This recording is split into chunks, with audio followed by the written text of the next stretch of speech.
Catalysis वाला जो concept था, वो कैटालिसिस वाले कॉन्सेप्ट में हम लोगों ने देखा था कि होमोजीनियस और हिट्रोजीनियस का कॉन्सेप्ट क्या है और उसके अंदर क्या क्या थियरम आ जाते हैं और उसके अंदर कौन से एग्जाम्पल्स हम लोग इंक्लूड कर सकते हैं, वो पूरा हम लोगों ने कल देख लिया था। यानी हमारा जो कल का जो सेशन था उसके अंदर हम लोगों ने हिट्रोजीनस कैटालिसिस का पूरा डिस्कशंस कर लिया था। उसमें हम लोगों ने देखा था कि फेस डिफरेंस होगा तो वो हो जाएगा हमारा क्या, तो हिट्रोजीनस, एंड जब फेस सेम हो जाएगा तब हमारा वो कॉन्सेप्ट हो जाएगा होमोजीनियस। यानी reactant and catalyst same phase में, reactant catalyst and product, then it is homogeneous. If catalyst and reactant are in different phase, then we have a heterogeneous catalysis. heterogeneous catalysis के बाद हम लोगों ने उसका जो कॉन्सेप्ट था उसको भी हम लोगों ने कॉन्सेप्चुलाइज किया था कि पहले क्या होना चाहिए, डिफ्यूजन होना चाहिए, फिर थोड़ा उनका यानी उन पहले डिफ्यूज प्रॉपरली होना चाहिए, फिर एडसॉर्प्शन होना चाहिए, और फिर उसके बाद हमारा कॉन्सेप्ट क्या आना चाहिए, तो केमिकल रिएक्शंस थोड़ी होनी चाहिए, इंटरमीडिएट वाला कॉन्सेप्ट आना चाहिए। इंटरमीडिएट वाला कॉन्सेप्ट आने के बाद हम उसके बाद उसका डिसॉर्प्शन होना चाहिए, और डिसॉर्प्शन होने के बाद उसका डिफ्यूजन होना चाहिए। तो ये जो सारे जो कॉन्सेप्ट है वो सारे कॉन्सेप्ट हम लोगों ने देख लिए थे। तो अभी हम लोग यहाँ से आगे बढ़ते हैं जो हम लोगों ने कल देखा था उसमें।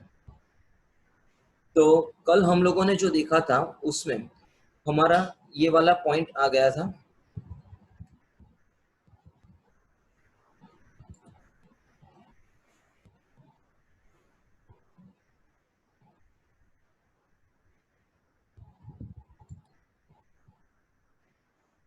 ओके।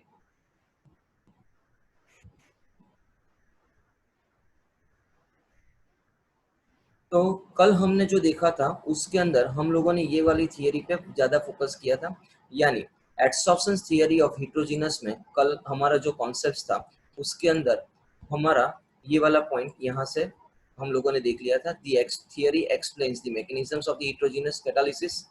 उसके बाद हम लोगों ने देखा था कि उसके अंदर तीन थियरी है, दैट इज ओल्डर थियरी, और ओल्डर थियरी को हम बोलेंगे, ओल्ड थियरी को बोलेंगे adsorption theory of a catalysis. उसके अंदर हम लोगों ने देखा था कि reactant in a gaseous state और in a solutions can be adsorbed on the surface of the solid catalyst, and on increasing increase the concentration of the reactant on the surface get increases the rate of reactions। ये वाला concept हमारा था। और हम लोगों ने देखा था कि ये भी जो रिएक्शन है पूरी वो या फिर फिनोमिनन है वो एक्सोथर्मिक प्रोसेस होगा। So the heat which is absorbed और adsorptions or heat of adsorptions which is utilized for enhancing the rate of reactions, ये ओल्ड थियरी के हिसाब से हम लोगों ने देखा था। फिर हमारे कैटालिटिक एक्शंस के बेसिस पे हमारा जो कॉन्सेप्ट था उसके अंदर देखा था हमने कि उसमें एक इंटरमीडिएट बनेगा। उसके अंदर हम लोगों ने एक एग्जांपल भी लिया था, enzyme plus substrate will gives the ES complex, और ES कॉम्प्लेक्स के बेसिस पे हमें क्या मिलेगा, तो उससे आगे हमें एक प्रोडक्ट मिलेगी। यानी इंटरमीडिएट कंपाउंड फॉर्मेशंस वाला कॉन्सेप्ट हमारे पास जो हम लोग चैप्टर नंबर 4 में 4.5.1 में देखने वाले हैं। अभी मॉडर्न थियरी का जो कॉन्सेप्ट आएगा उसमें हम लोगों को क्या करना है, ओल्ड थियरी और जो इंटरमीडिएट है यानी combinations of intermediate compound formations theory and the old adsorptions theory, ये दोनों को हमें यहाँ पे फोकस करना है। और इसका जो क्यूमुलेटिव जो हमारा कंक्लूजन्स है वो हम लोगों ने कल यहाँ पे देख लिया था। तो कल हम लोगों ने ये वाला भी देख लिया था कि पहले क्या होना चाहिए, तो कि पहले हमारे पास डिफ्यूजन्स मिलना चाहिए, डिफ्यूजन्स मिलने के बाद एडसॉर्प्शंस होना चाहिए, एडसॉर्प्शंस होने के बाद केमिकल रिएक्शंस थोड़ी होनी चाहिए जिसकी वजह से इंटरमीडिएट बन पाए। इंटरमीडिएट या फिर प्रोडक्ट बनने के बाद उसका डिसॉर्प्शन होना चाहिए सरफेस से, और उसका डिफ्यूजन होने से वहां पे जगह मिल जाएगी तो हमें कैटालिस्ट की सरफेस रीअकरेंस हो जाएगी।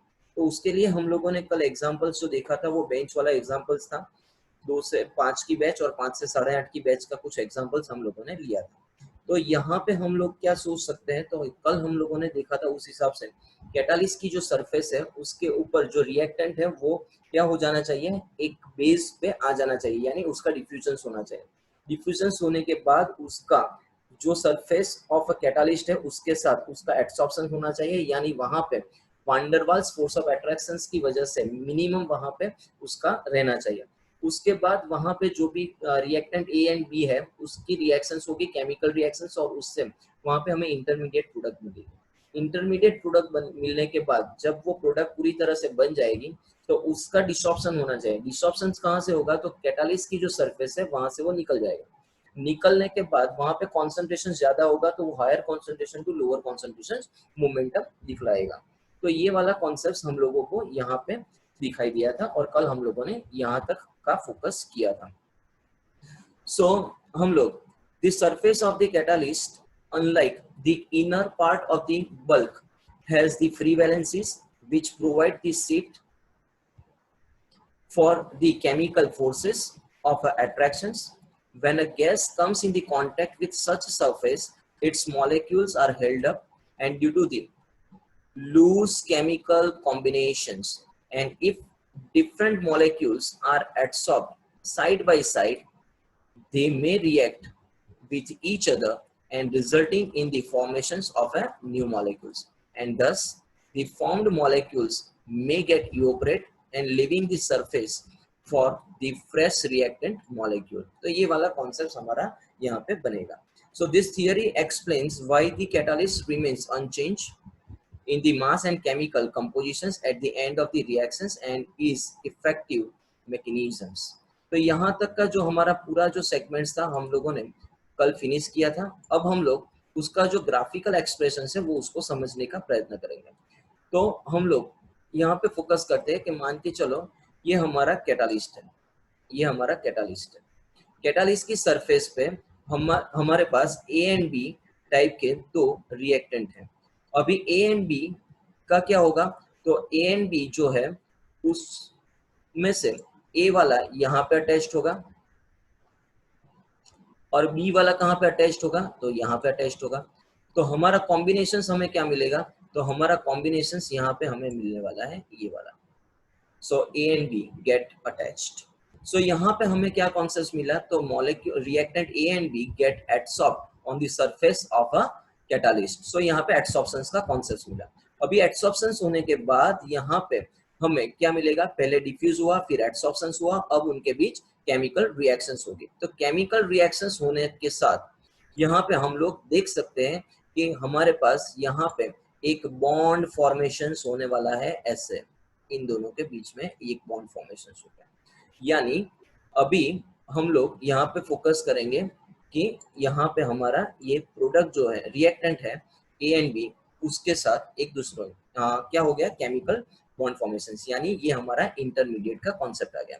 इंटरमीडिएट होने के बाद अब क्या हो जाएगा, तो इंटरमीडिएट बनने के बाद यहाँ से उनका बॉन्ड क्लियर हो जाएगा, यहाँ से बॉन्ड क्लियर हो जाएगा, यानी जो हमारी प्रोडक्ट है वो product A and B, that is AB product is obtained, and again our catalyst with its surface whatever we use first that is obtained back, and that is why this circulating reactions is occurred, and that is why this is the most effective modern theory for the adsorptions we can consider.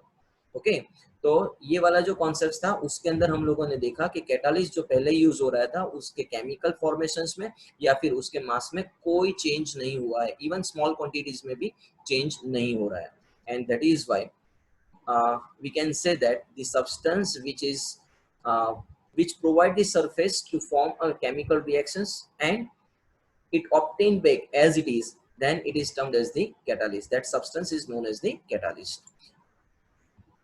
So it however does not explain the actions of a catalytic promoter and the catalytic poisons. तो यहाँ पे जो catalyst का promoter किसको बोलेंगे, promoter वो बोलेंगे जो सब्सटेंस की प्रेजेंस में कैटालिस्ट की एक्टिविटी एनहांस करेगा उसको हम लोग बोलेंगे प्रमोटर, और जो सब्सटेंस कैटालिस्ट की एक्टिविटी को रिड्यूस करेगा उसको बोलेंगे पॉइजन्स। तो यहाँ पे हमें वो फोकस नहीं मिल रहा है।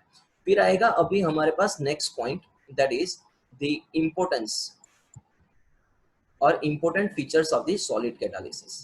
तो सॉलिड कैटालिसिस के लिए हमारे पास जो फर्स्ट जो कैरेक्टरिस्टिक्स है वो है एक्टिविटी, और दूसरी आएगी उसकी सिलेक्टिविटी। तो यहाँ पे हम लोग जो एक्टिविटी है उसको हम लोग देखेंगे।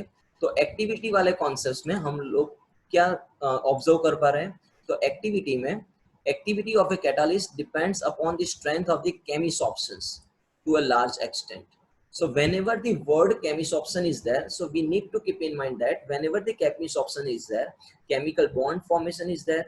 Second, it is the unilayer, it requires the high energy, it is the irreversible in nature, and such concepts we have. So chemisopsins gives us the idea regarding the certain chemical reactions is there, certain bond formation is there, which is more stronger than the van der Waals forces. So reactant must get absorbed reasonably strongly to the catalyst and becomes the active. So it requires the certain higher activation energy. So they must not get absorbed so strongly that they are immobilized and the other reactant are left with the no space on the catalyst surface. तो यहाँ पे दो concepts को हम लोग focus करेंगे. तो first concept हमारा क्या आएगा, तो कि केमिसॉप्शंस हो रहा है यानी वहां पे बॉन्ड फॉर्मेशंस क्या होगा, स्ट्रांग होगा. तो स्ट्रांग बॉन्ड फॉर्मेशंस तो होना चाहिए, लेकिन इतना भी स्ट्रांग नहीं होना चाहिए कि जिसकी वजह से जो बाकी का जो रिएक्टेंट है वो वहीं पे रह जाए और अनरिएक्टेड रहे.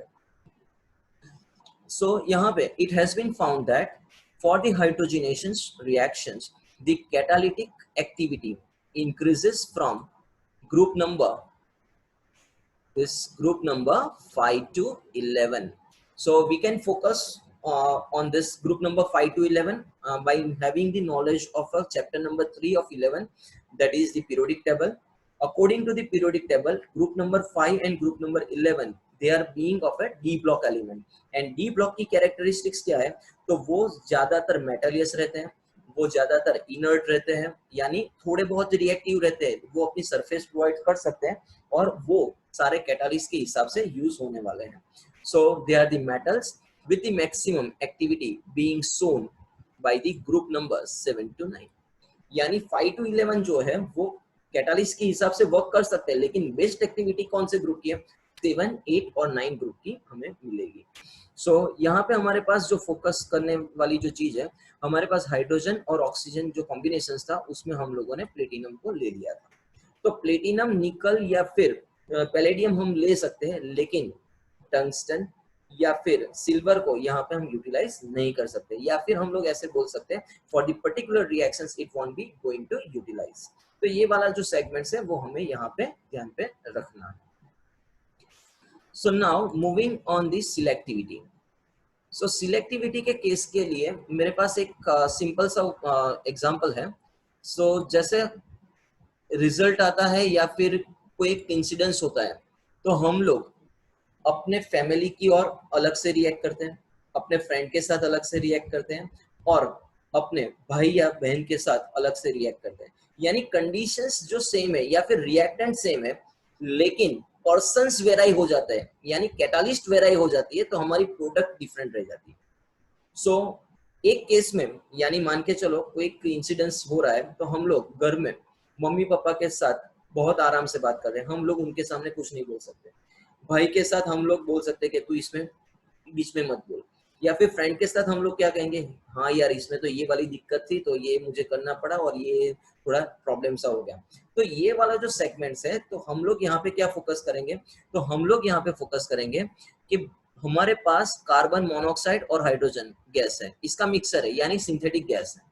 सिंथेटिक गैस हम लोगों ने कॉमन से ले लिया है, यहाँ पे भी कॉमन. लेकिन यहाँ पे जब हम लोग निकल कैटालिस्ट लेंगे, यहाँ पे हम लोग copper in presence of ZnO and chromate that is Cr2O3 और लास्ट में that is only copper is taken. तो यहाँ पे हमारी जो प्रोडक्ट है वो डिफरेंट डिफरेंट मिलने वाली है. जब हम निकल लेंगे तो हमारे पास जो प्रोडक्ट मिलेगी वो हाइड्रोकार्बन हो जाएगी. ओनली कॉपर ले लेंगे तो हमारी प्रोडक्ट हो जाएगी आल्डिहाइड, और कॉपर के साथ हम लोग जब ZnO और क्रोमेट को हम ले लेंगे तब हमारा जो आंसर आएगा वो अल्कोहल हो जाएगा. यानी अब हम इसको कैसे देखेंगे, so the selectivity of a catalyst is its ability to direct the reactions to yield a particular product selectively. So when under the same reactions conditions, many products are possible and selectivity of a different catalyst for the same reactant is different. So ये वाला जो point है वो अच्छे से हमें यहाँ पे ध्यान पे रखना है। Selectivity of a different catalyst for the same reactant is different, ये वाला कॉन्सेप्ट है। यानी यहाँ पे हम लोग रिएक्टेंट सेम है लेकिन कैटालिस्ट हम लोग अलग अलग करेंगे तो हमारी प्रोडक्ट अलग अलग मिलने वाली है। तो ये जो प्रोडक्ट हमें मिलेगी तो वो प्रोडक्ट हमारे पास कौन सा कॉन्सेप्ट ले आएगी, यानी हम लोग इसको कैसे यूज करेंगे। तो सपोज मुझे चाहिए था हाइड्रोकार्बन या फिर मीथेन मुझे चाहिए, तो मैं क्या करूंगा, निकल यूज करूंगा। तब मैं कॉपर या फिर copper in presence of chromate नहीं लूंगा। लेकिन जब मुझे अल्कोहल चाहिए तो मैं ना निकल लूंगा ना कॉपर लूंगा, मैं सिर्फ क्या लूंगा, copper in presence of chromate लूंगा। उसी तरह जब मुझे अल्डिहाइड चाहिए तो मैं ओनली कॉपर यूज करूंगा, मैं निकल या फिर copper in presence of chromate को यूज नहीं करूंगा। सो ये मुझे चीज माइंड में सेट करके रखनी है। निकल है तो हाइड्रोकार्बन यानी मीथेन मिलेगा, फिर copper in presence of ZnO Cr2O3 यानी अल्कोहल मिलेगा, फिर कॉपर ओनली लेंगे तो हमें क्या मिलेगा, aldehyde that is formaldehyde we get. So यहाँ पे हम लोग इसको ऐसे भी माइंड में सेट रखेंगे। सो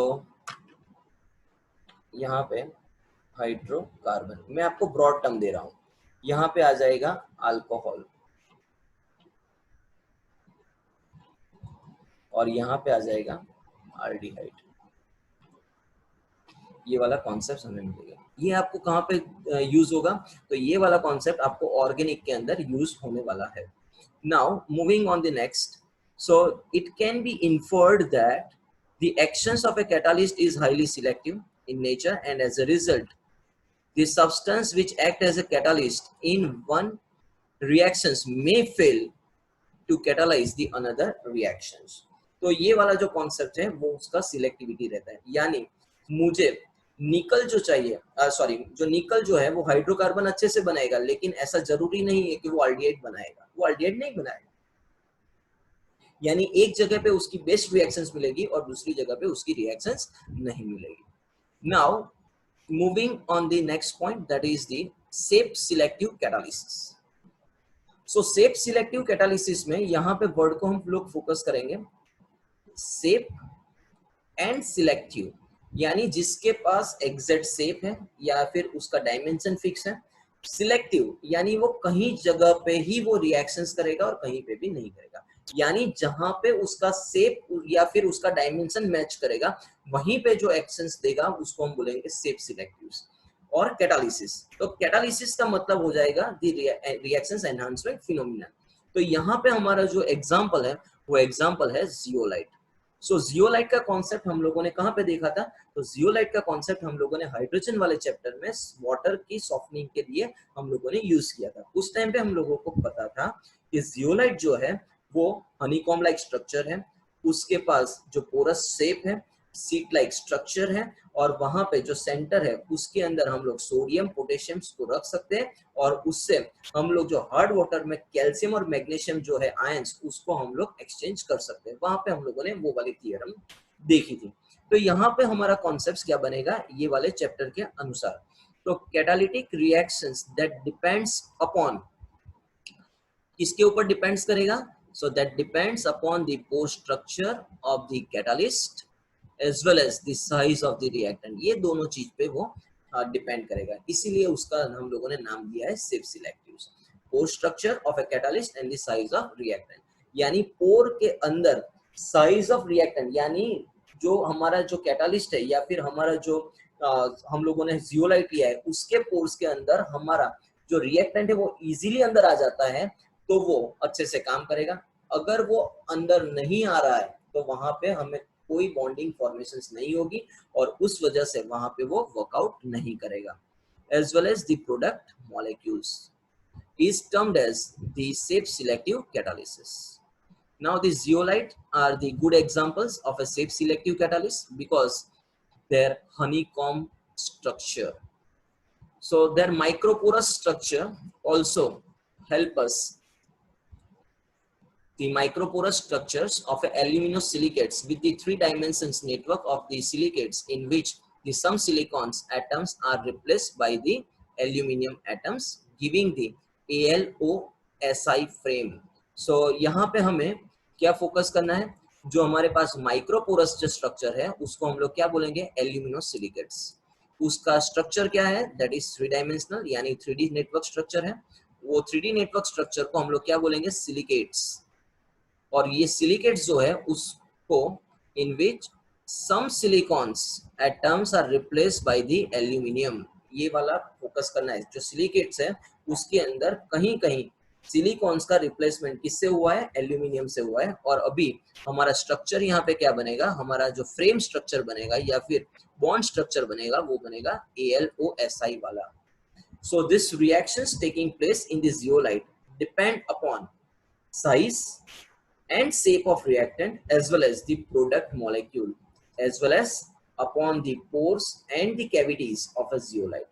तो यहाँ पे जो रिएक्शंस हम लोग फोकस कर रहे हैं, तो रिएक्शंस होगी या नहीं होगी वो किसके ऊपर डिपेंड्स करेगा, तो वो डिपेंड करेगा किसके ऊपर डिपेंड करेगा, तो वो डिपेंड करेगा हमारा first that is size and shape of reactant, product molecule, also on the pores and the cavities of a zeolite। ये चार चीजों पे वो डिपेंड करेगा, size and shape of reactant and product molecules and pores and the cavities of a zeolite। So they are found in the nature as well as the synthetic or synthesized for the catalytic selectivity। तो हम लोगों ने hydrogen वाले chapter में देखा था कि जब हम लोग सिंथेटिक रेजिन्स का यूज कर रहे हैं तो सिंथेटिक रेजिन्स का जो कॉन्सेप्ट है यानी आयन एक्सचेंजर्स में पॉजिटिव एंड नेगेटिव के लिए हम लोगों ने जो बनाया था वो वाला कॉन्सेप्ट यहाँ पे यूटिलाइज होने वाला है। Now zeolite are being very widely used as a catalyst in the petroleum industries or the petrochemical industries for cracking of hydrocarbons and the isomerizations। तो यहाँ पे क्वेश्चन बनेगा आपका शॉर्ट क्वेश्चन कि जियोलाइट का यूज क्या है और कहाँ पे वो यूज हो रहा है। तो जियोलाइट मैक्सिमम पेट्रोकेमिकल इंडस्ट्रीज में हो रहा है। किसके लिए हो रहा है, तो कि cracking of hydrocarbons and the isomerisations के लिए हम लोग यूज कर रहे हैं। तो यहाँ पे जो इंपॉर्टेंट कैटालिस्ट जो है वो जो पेट्रोलियम इंडस्ट्रीज में यूज हो रहा है उसका एग्जांपल है ZSM5। तो ZSM5 is the best example of zeolite which is used in the हाँ हाँ सर क्रैकिंग ऑफ हाइड्रोकार्बन्स એટલે ओके जो આપણે हम लोगों ने जो 10th में पढ़ा था, 10th में हम लोगों ने पेट्रोलियम पढ़ा था, उसके अंदर हम लोगों ने देखा था कि ऑक्टेन नंबर्स आते हैं यानी जो बिगर हाइड्रोकार्बन है यानी 10 या 20 वाले जो कार्बन है उसको हम लोगों को कट करना है। तो जो कट करने के साथ जो मिलेगा उसको हम लोग बोलेंगे क्रैकिंग। अभी हम पेट्रोलियम इंडस्ट्रीज के बारे में बात करेंगे। तो क्रैकिंग का मतलब क्या होगा, तो वो पेट्रोल का जो भी स्ट्रक्चर है उसके अंदर उसको लाना है। यानी हमारे पास बहुत सारे जो हाइड्रोकार्बन्स या फिर हमारे पास कार्बन चेन्स थी यानी कोल था, तो कोल को हमें क्या करना है, उसको डिफरेंशिएट करना है। यानी सॉलिड से पहले हमने लिक्विड में कन्वर्ट कर दिया, लिक्विड के बाद उसको गैस में कन्वर्ट कर दिया और उसके बाद उसका डिस्टिलेशंस करके हम लोगों ने एक प्रोडक्ट को फाइंड आउट किया। That is the kind of your cracking of hydrocarbons. So that will be used as a petroleum industries यानी ZSM5 जो है वो हमारा जियोलाइट है, उसको हम लोग कहाँ पे यूज कर रहे हैं, पेट्रोल केमिकल इंडस्ट्रीज में for specific cracking of a hydrocarbons and the isomerizations। and in cracking just keep in mind आप लोगों ने 10th में पढ़ा था cracking जब आप करोगे तो एक आपको मिलेगा अल्केन और उसके बाद छोटे छोटे आपको अल्कीन्स मिलेंगे और हाइड्रोजन भी रिमूव होगा। That is exact mechanisms of a cracking जो आप लोगों ने वो 10th में पढ़ा था। यानी 7 मॉलिक्यूल्स है उसमें से 2 मॉलिक्यूल आपके अल्केन बने और उसके बाद जो 5 मॉलिक्यूल है उसका आप लोगों को अल्कीन वाला कॉन्सेप्ट मिला और रेस्ट जो हाइड्रोजन जो एक्सेस हो रहा था वो क्या हो जाएगा, वो निकल जाएगा। That is the cracking. It converts that is ZSM5 that converts alcohol directly into the gasoline that is the petrol by dehydrating mechanisms to give a mixtures of a hydrocarbon। यानी ZSM5 का अलग से एक rule है कि जब वो alcohol के साथ उसकी ट्रीटमेंट होगी तो वो सीधा आपको पेट्रोल में कन्वर्जन्स देगा। तो यहाँ तक का जो भी कॉन्सेप्ट था वो हम लोगों ने देखा, that is the shape selective catalysis by the zeolite. Shape selective में हम लोगों ने कौन से पॉइंट पे फोकस किया, तो सेप सिलेक्टिव कैटालिसिस डिपेंड्स दो चीज पे करता है बेसिकली, कैटालिस्ट की जो पोर साइज है वो, और जो रिएक्टेंट की साइज है उसके ऊपर, और प्रोडक्ट की साइज के ऊपर। फिर हम लोग जियोलाइट को क्यों यूज कर रहे हैं, तो कि उसका जो स्ट्रक्चर है वो हनीकॉम लाइक स्ट्रक्चर है, उसकी जो माइक्रोपोरस स्ट्रक्चर है उसके अंदर एल्यूमिनो सिलिकेट्स है, वो जो सिलिकेट्स है उसमें कहीं कहीं जगह पे सिलिकॉन का डिस्प्लेसमेंट एल्यूमिनियम से हो रहा है, और हमें जो फ्रेमवर्क मिल रहा है वो AlOSi का मिल रहा है। यहाँ पे भी हम लोगों ने डिपेंड किया था 3 या 4 चीज पे, size and shape of reactant and product molecule as well as the cavity and the pores of a zeolite. तो ये वाला कॉन्सेप्ट पूरा हमें यहाँ पे उसकी फिनोमिनन और वर्किंग पोजीशंस बता रहा है। फिर हम लोग इंडस्ट्रीज में कहाँ पे यूज कर रहे हैं, तो हम लोगों ने देखा कि वो पेट्रोकेमिकल इंडस्ट्रीज में हो रहा है, specifically cracking of hydrocarbon and isomerization के लिए हम लोग यूज कर रहे हैं। और ZSM5 इसका बेस्ट एग्जांपल है, वो अल्कोहल को सीधे सीधे गैसोलीन यानी पेट्रोल में भी कन्वर्ट कर सकता है। ओके, तो ये वाला हमारा सेगमेंट्स हो गया सेफ सिलेक्टिव कैटालिसिस का। अब हम लोग प्योरली बायोलॉजी में आ जाएंगे, that is enzyme catalysis. Whenever the word enzyme is used, we require to focus on the living things. So enzyme और catalysis के बीच में बेसिक डिफरेंस क्या है, तो कैटालिस्ट जो है वो नॉन लिविंग थिंग है, यानी उसके अंदर अभी तक हम लोगों ने देखा तो हम लोगों ने ग्रुप 8 की मेटल्स डी ब्लॉक की हम लोगों ने मेटल्स ही ली। यहाँ पे एंजाइम जब आएगा तब हम लोग माइक्रो ऑर्गेनिजम्स का यूज करने वाले हैं। तो ये वाला जो कॉन्सेप्ट है वो एंजाइम कैटालिसिस है। कैटालिसिस क्यों बोला, तो वो रिएक्शंस को एनहांस करेगा, लेकिन एंजाइम है यानी वो बॉडी के अंदर या फिर जहां पे भी माइक्रो ऑर्गेनिजम्स का यूटिलाइजेशन होने वाला है उसको हम लोग फोकस करेंगे। यानी milk get converted into curd, या फिर hydrolysis of maltose, hydrolysis of sugar, hydrolysis of glucose, ऐसे जो एग्जांपल्स हैं उसके अंदर हम लोग उसका यूटिलाइजेशन करने वाले हैं। सो यहाँ पे फर्स्ट ऑफ ऑल हमें दिया गया है एंजाइम क्या है, तो एंजाइम की यहाँ पे डेफिनेशंस दी गई है। तो एंजाइम्स को हम लोग कैसे आइडेंटिफाई करेंगे, तो enzymes are complex nitrogenous organic compound which are produced by living plants and the animals. So इसकी ये बेसिक डेफिनेशन है। कॉम्प्लेक्स नाइट्रोजिनस ऑर्गेनिक कंपाउंड, यानी यहाँ पे हमें क्या फाइंड आउट करना है, एंजाइम जब होगा तो उसके अंदर कंपलसरी नाइट्रोजन होगा होगा और होगा, और नाइट्रोजन जब आएगा तो वो बेसिक कैरेक्टर्स ही शो करेगा that we are knowing. And जब हम लोग अमाइंस या फिर नाइट्रो कंपाउंड्स पढ़ेंगे तब हम लोग फिर से देखेंगे कि उसके पास हम लोग क्या कर पाएंगे, तो उसकी जो कॉम्प्लेक्स रिएक्शंस है वो हमें मिलेगी। So the actually the protein molecules, so they are the protein molecules of a higher molecular mass and form the colloidal solutions in the water. So colloidal solutions हमारा ये चैप्टर के अंदर एक दूसरा भी पॉइंट है, तो वहां पे हम लोग फोकस करेंगे। तो हायर मॉलिक्यूलर मास है और कोलोइडल सॉल्यूशंस फॉर्म करेंगे। So very effective, they are very effective catalyst and they catalyze the numerous reactions, especially those connected with the natural processes. So numerous reactions that occur in the bodies of animals and the plants to maintain the life processes are catalyzed by the enzymes. तो यहाँ पे उसको हम लोग बोलेंगे बायोकैटालिस्ट। जो enzyme है उसका हमारे पास यहाँ पे नाम आ जाएगा बायोकैटालिस्ट, हम लोग उसको बोलेंगे बायोकैटालिस्ट। So the enzymes are thus termed as the biochemical catalyst and the phenomenon is termed as the biochemical catalysis. तो ये वाला जो कॉन्सेप्ट है वो थोड़ा सा हमको यहाँ पे देखना है। सो बायोकेमिकल कैटालिस्ट यानी बॉडी के अंदर जो रिएक्शंस होगी और उसका जो मेंटेनेंस होगा वो, और जो फिनोमिनन है उसको हम लोग बोलेंगे बायोकेमिकल कैटालिसिस। तो ये वाला पॉइंट थोड़ा इजी है। So many enzymes have been obtained in a pure crystalline state from the living cells, and however, the first enzyme was synthesized in the laboratory in 1969, and the following examples, or the following are the some examples of this enzyme catalyst reactions. तो enzyme catalyse reactions के जो examples है वो हमें यहाँ पे थोड़े focus करना है।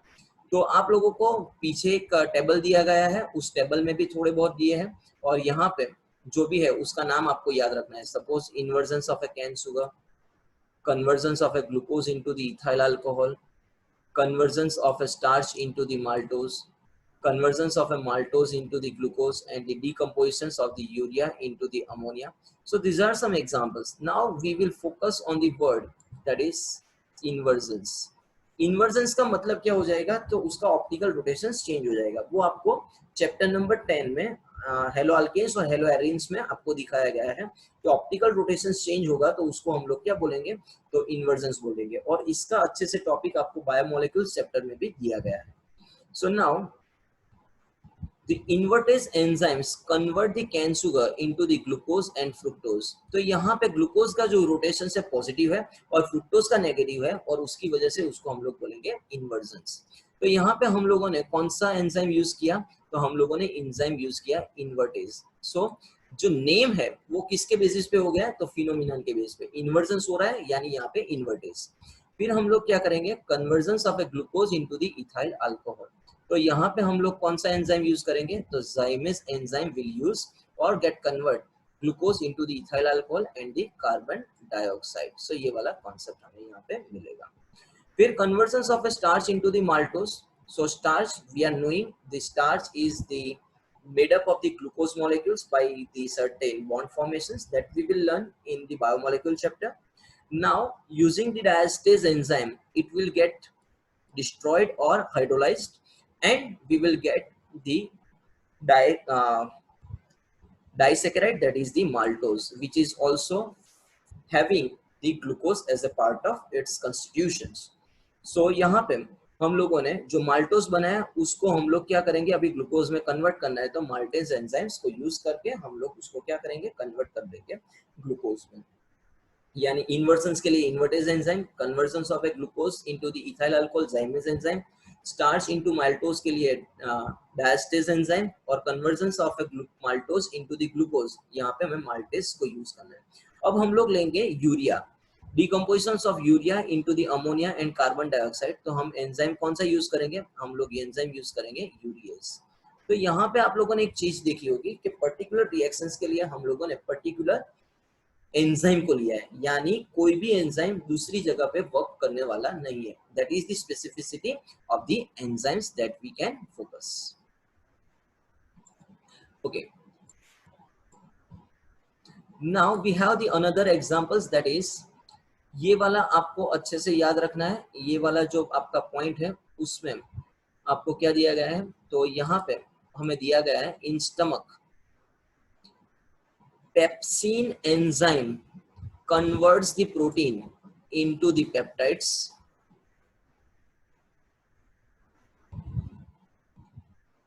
and the pancreatic trypsins converts the protein into the amino acids। तो ये वाला जो दो चीज है वो आपको याद रखना है। यानी आप लोग यहाँ पे क्या फोकस करोगे, तो आप लोग यहाँ पे ये फोकस करोगे, जब हम लोग पेप्सिन एंजाइम ले लेंगे तो हमें क्या मिलेगी, पेप्टाइड मिलेगा। अगर हम लोग पैनक्रिएटिक एंजाइम्स ले लेंगे, पैनक्रिएटिक ट्रिप्सिन्स ले लेंगे, तो हमें क्या मिलेगा, एमिनो एसिड्स मिलेगा हाइड्रोलिसिस के हिसाब से। Now the conversions of a milk into the curd, so we will use, और it is an enzymatic reactions brought about by the lactobacillus enzymes present in the curd. उसको हम लोग yeast भी बोलेंगे तो भी चलेगा। यानी specific enzymes will catalyse the specific chemical reactions. Now जो समरी है वो समरी यहाँ पे है। फर्स्ट समरी हमारे पास यहाँ पे है। समरी में क्या है, इन्वर्टेज एंजाइम जो है वो क्या करेगा, सुक्रोज को ग्लूकोज एंड फ्रुक्टोज में कन्वर्ट करेगा। जाइमेज एंजाइम्स क्या करेगा, ग्लूकोज को ethyl alcohol and carbon dioxide में। डायस्टेज एंजाइम क्या करेगा, स्टार्च को माल्टोज में कन्वर्जन्स। माल्टेज एंजाइम क्या करेगा, माल्टोज को ग्लूकोज में। यूरियस क्या करेगा, यूरिया को एमोनिया और कार्बन डाइऑक्साइड में कन्वर्ट करेगा। पेप्सिन यहाँ पे क्या करेगा, तो पेप्सिन प्रोटीन्स को अमीनो एसिड्स में कन्वर्ट करेगा। ये वाला हमारा एक पॉइंट यहाँ पे बनेगा। तो ये जो टेबल है वो आपको अच्छे से लर्न करना है और अच्छे से याद करके रखना है। Now the characteristics of the enzyme catalyst. So enzyme catalysis is unique in its efficiency and the high degree of specificity. तो आज हम लोग यहाँ पे इसके सिर्फ पॉइंट को डिस्कशन कर लेंगे। So they are most highly efficient, second आएगा हाईली स्पेसिफिक इन नेचर, फिर थर्ड आएगा highly active under the optimum temperature, highly active under the optimum pH range, and increasing the activity in presence of activator and the coenzymes. तो यहाँ पे जो first point है उसके अंदर हमें क्या बोला गया है, तो हाईली एफिशिएंट का मतलब हो गया, highly efficient means one molecule of an enzymes may transfer the 1 million molecules of the reactant per minute. ये वाला कॉन्सेप्ट हमारा यहाँ पे आ गया, यानी ये इतना स्पेसिफिक और हाईली एफिशिएंट है कि एक मॉलिक्यूल जो एंजाइम है वो 1 मिलियन मॉलिक्यूल को 1 मिनट के अंदर प्रोडक्ट में कन्वर्ट कर देगा. स्पेसिफिक, सो एंजाइम और each enzyme is specific for a given reaction. हम लोगों ने आगे अभी एग्जांपल देखा कि जाइमेस जो है वो जाइमेस जो यूरियस है वो यूरिया के कैटालिसिस के लिए ही यूज होगा. So one catalyst cannot catalyze the more than one reactions. For example, urease catalyze the hydrolysis of urea only. It does not catalyze the other amides. So highly active under optimum temperature. जो हमारा जो temperature वाला जो concept है, जो हमारा जो concept है वो कॉन्सेप्ट हमें क्या मिलेगा, तो हमारा जो कॉन्सेप्ट है वो मिलेगा the rate of enzyme of a reactions becomes the maximum at a definite temperature which is termed as the optimum temperature. यानी optimum temperature क्या हो जाएगा, तो जिस टेम्परेचर पे हमारी reactions maximum हो जाएगी उसको हम लोग बोलेंगे optimum temperature. So on the other side, the optimum temperature of enzyme activity, on the other side, the optimum temperature, the enzyme activity get decreases. એટલે इसका मतलब क्या हुआ, ऑप्टिमम टेम्परेचर से ज्यादा या कम में उसकी एक्टिविटी कम हो जाएगी. So optimum temperature of an enzymatic activity is 298 to 310 Kelvin, यानी 25 डिग्री सेल्सियस to 310 Kelvin. इसीलिए हमारे पास human body temperature is being a 310 and is suited for the enzyme catalyst or the catalyzed reactions. Now the pH, the rate of a pH, the rate of enzyme catalyze the reactions maximum at a pH particularly 5 to 7. So ये जो है उसकी optimum pH वाला concept हमें मिलने वाला है. Now जो हमारा प्रेजेंस ऑफ एक्टिवेटर्स वाला जो कॉन्सेप्ट है वो हम लोग यहाँ से कल देखेंगे. तो आपको यहाँ पे क्या देखना है या फिर हम लोगों ने यहाँ पे क्या फोकस किया, तो हम लोगों ने यहाँ पे ये वाला कॉन्सेप्ट फोकस किया. जो एंजाइम है वो हमारा क्या है, तो स्पेसिफिक इन नेचर है और उसके लिए हम लोगों ने देखा कि एक एंजाइम जो है वो एक ही को कैटालाइज करेगा. सेकेंड जो कॉन्सेप्ट है वो टेम्परेचर वाला है, यानी 310 केल्विन टेम्परेचर उसका बेस्ट टेम्परेचर है, यानी हमें जब कोल्ड फीवर या फीवर आता है तब हमारा लॉस ऑफ एपेटाइट का कॉन्सेप्ट मिलेगा. फिर हमारे पास